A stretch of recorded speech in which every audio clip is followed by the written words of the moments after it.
traitez le péché comme quelque chose de léger, mais il vous traite comme une proie.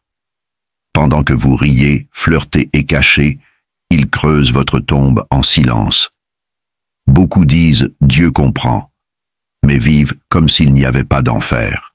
Tandis que la culture prêche la tolérance, l'Écriture annonce le jugement. Vous pensez avoir le contrôle. Mais celui qui s'éloigne de la lumière commence à perdre la notion de sa propre obscurité. Si vous sentez que vous êtes au bord de l'abîme, cette lettre est pour vous. Il n'est pas trop tard pour revenir, mais jouer avec le péché, c'est se moquer du sang. Et celui qui se moque de la croix n'en sort pas indemne. Charles Spurgeon, le prince des prédicateurs, disait « Le péché est comme un lion enchaîné. Il semble docile jusqu'à ce que vous vous approchiez trop. Et quand il rugit, ce n'est pas un avertissement, c'est une attaque.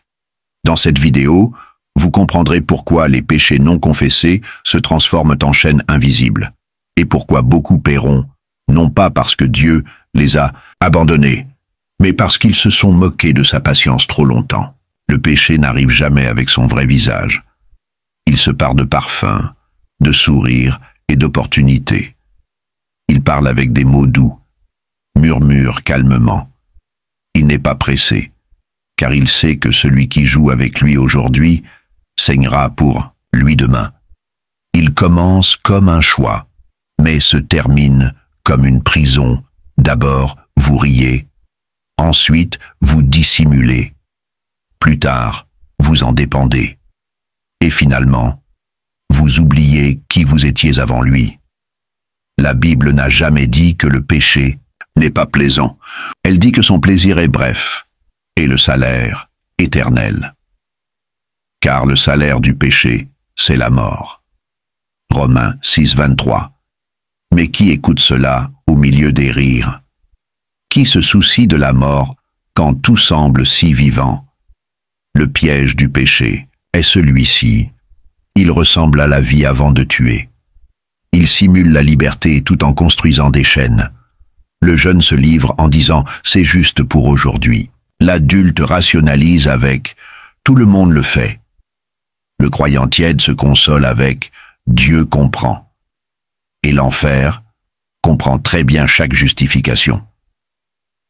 Spurgeon disait « Celui qui caresse le péché aiguise le couteau qui coupera son âme. Oui, car le péché ne veut pas être aimé, il veut être servi, il veut le contrôle, il veut du sang.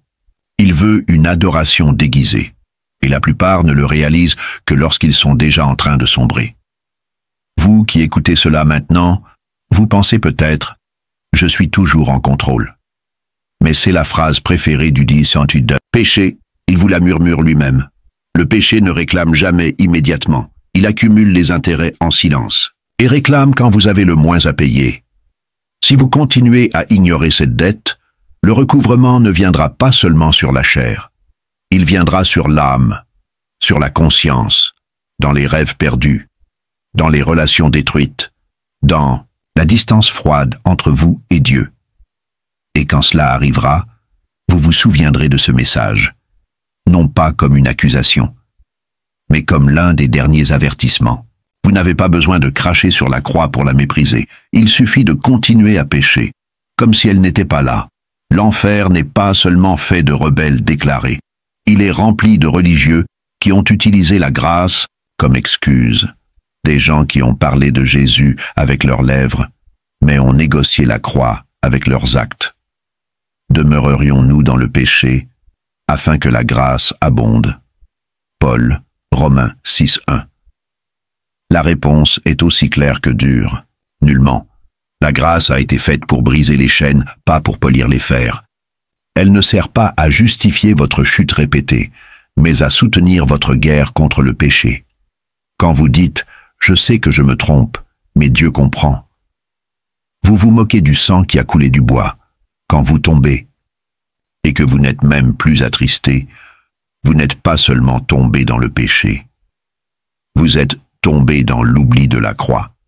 Spurgeon disait « Si vous pouvez pécher sans douleur, alors l'Esprit de Dieu s'est déjà éloigné de votre cœur. Oui, car le Saint-Esprit pleure Quand vous souriez au péché, il crie en silence, il s'attriste, il vous observe passer outre tout ce que Christ a enduré, et vous, insensibles, continuez, riant, négociant, cachant, comme si le sang n'avait pas été pour vous.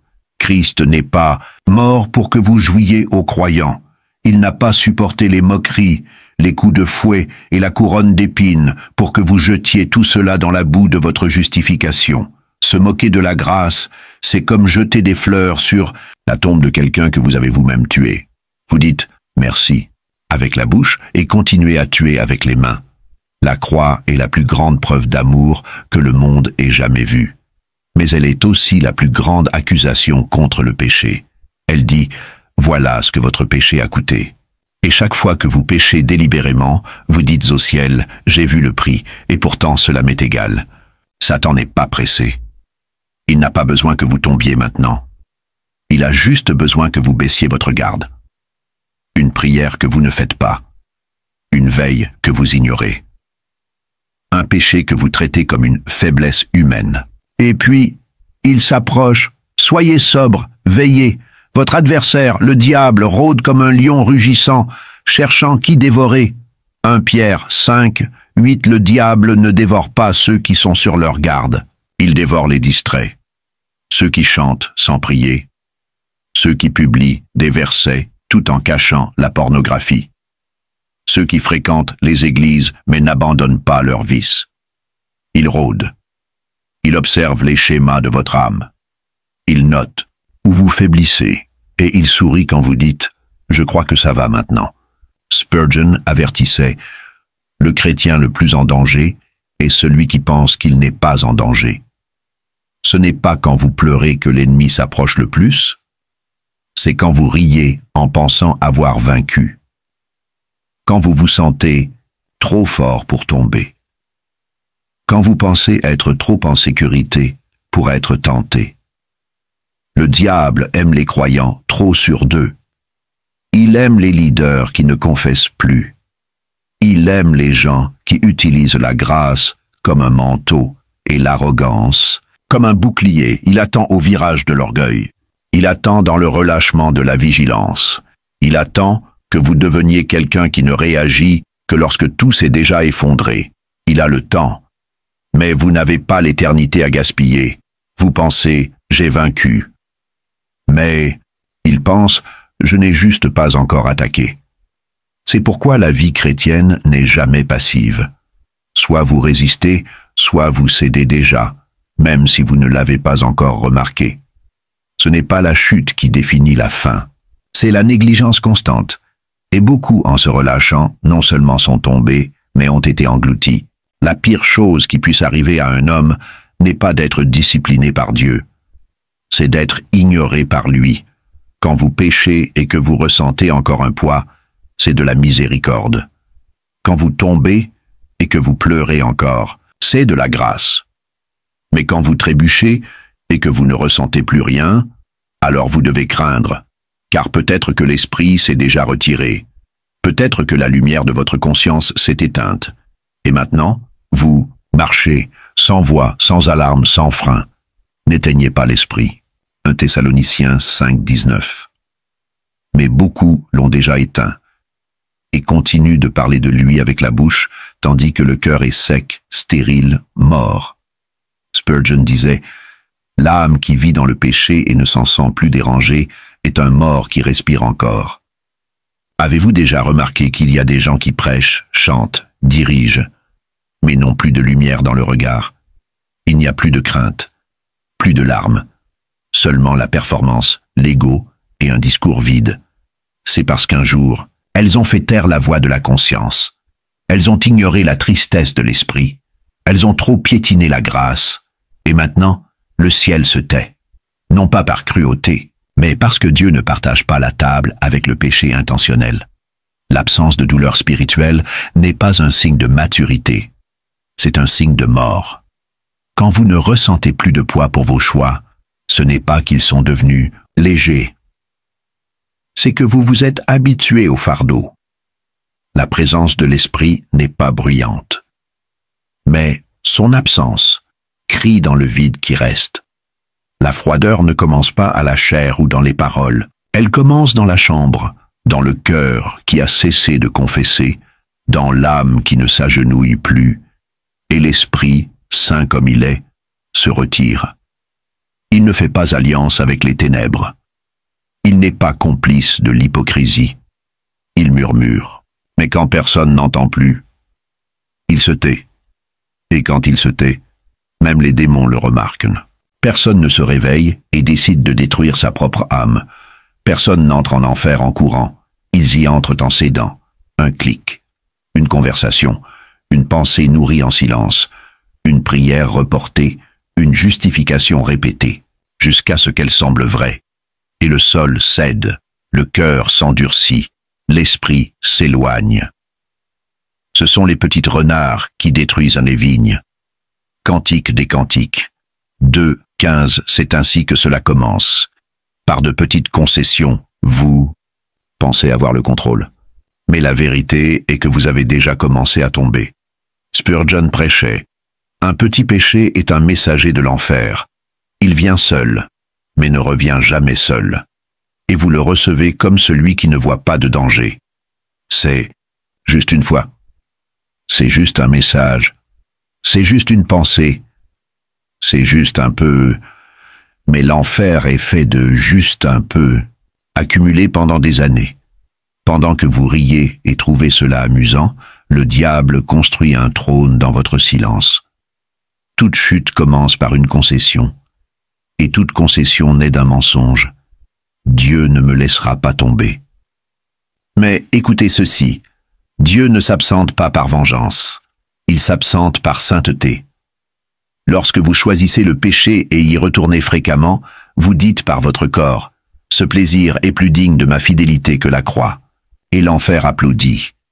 Les ténèbres ne viennent jamais en disant « Je suis les ténèbres ».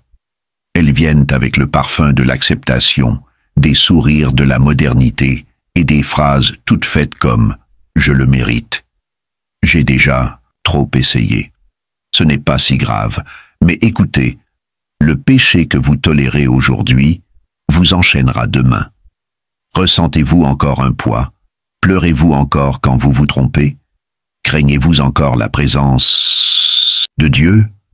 Alors courez vers lui, parce que quand cela cessera, quand vous ne sentirez plus rien, l'enfer aura déjà gagné sans même avoir eu besoin de se présenter. Vous pensez être juste parce que vous ne faites pas le mal. Mais vous êtes-vous déjà demandé si Dieu voit le mal que vous acceptez?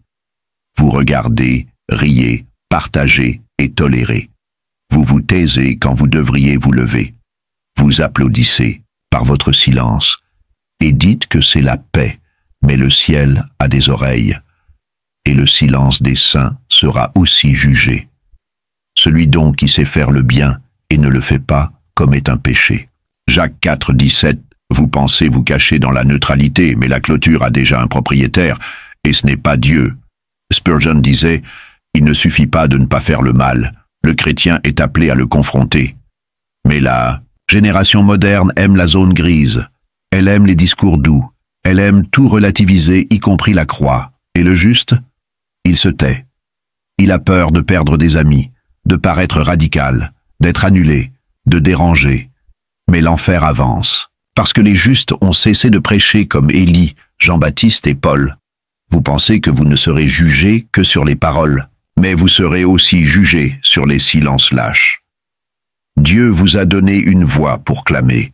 Il vous a donné une vision pour dénoncer. Il vous a donné la foi pour résister. Et vous avez préféré les applaudissements du monde. Vous avez préféré être sympathique. Vous avez préféré préserver votre propre image. Écoutez avec crainte. Le juste qui se tait devant le péché devient son complice devant le trône. Vous n'avez pas été appelé à vous conformer. Vous avez été appelé à confronter dans l'amour, mais avec vérité. Et si votre bouche est close, votre vie a déjà fait un choix. Vous préférez la paix des hommes à l'inconfort de la croix. Christ n'est pas mort pour former une génération de croyants diplomates. Il est mort pour lever des témoins, et le témoin qui ne parle pas, ni par son silence. Vous respirez encore. Votre cœur bat encore. Et cela, en soi, et miséricorde. Car ce que vous avez fait hier suffisait déjà pour que Dieu vous laisse. Mais il est toujours là. Non par approbation, mais par amour. Vous êtes en guerre avec le ciel. Et pourtant, le ciel vous invite encore à revenir. Cherchez l'Éternel pendant qu'il se trouve. Invoquez-le pendant qu'il est prêt. Ésaïe 55, 6. Cette phrase n'est pas poétique. Elle est une alarme spirituelle. Car il y aura un moment où il ne sera plus possible de le trouver. Il y aura un moment où le temps s'épuisera. Et ce qui est maintenant une invitation deviendra jugement. Spurgeon disait, « La porte de la grâce est ouverte, mais personne ne sait jusqu'à quand. Aujourd'hui, vous pouvez vous lever et vous agenouiller. Vous pouvez confesser. Vous pouvez crier. Vous pouvez jeter ce qui vous retient. Vous pouvez effacer ce qui vous éloigne. Vous pouvez revenir à l'endroit où la lumière vous a trouvé. Mais si vous quittez cette vidéo en disant « plus tard », peut-être que le plus tard ne viendra pas. Et le péché que vous avez toléré aujourd'hui sera le même qui vous accusera demain. La croix est toujours là, mais elle ne sera pas éternelle. Elle est une offre, elle est un pont, elle est du sang versé par quelqu'un qui connaissait déjà votre égarement. Et pourtant, il est mort pour vous. Christ n'est pas mort pour vous garder prisonnier. Il est mort pour que vous vous leviez. Et si vous entendez sa voix aujourd'hui, n'endurcissez pas votre cœur, car demain, peut-être n'entendrez-vous plus rien. Vous pensez avoir le contrôle de votre vie, mais à tout instant, l'éternité peut franchir la porte, et quand cela arrivera, ce message vous accompagnera comme un avertissement, ou comme le souvenir que vous avez été alerté. Il est encore temps, mais pas pour très longtemps. Si ce message vous a trouvé au milieu de la chute, dans le froid de l'âme ou dans le silence de la chambre, comprenez, ce n'est pas seulement une vidéo.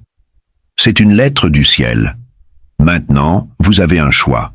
Vous pouvez fermer cette page, ou vous agenouiller et recommencer. Ici, à l'école du prince, chaque vidéo est une convocation.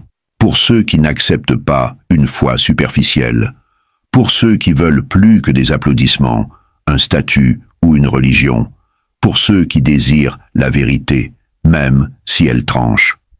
Si cela vous a parlé, abonnez-vous. Cette chaîne est faite pour des âmes comme la vôtre qui pleurent encore, qui tremblent encore, et qui croient encore que Dieu lève des hommes et des femmes de la poussière. Laissez en commentaire ce qui vous a le plus touché. Écrivez comme une prière. Écrivez comme une confession, écrivez comme une réponse, et partagez cette vidéo avec ceux qui sont au bord de l'abîme. Elle peut être la dernière lumière avant la chute. Vous n'êtes pas arrivé ici par hasard. Et si vous êtes arrivé jusqu'au bout, c'est parce que Dieu n'a pas encore renoncé à vous.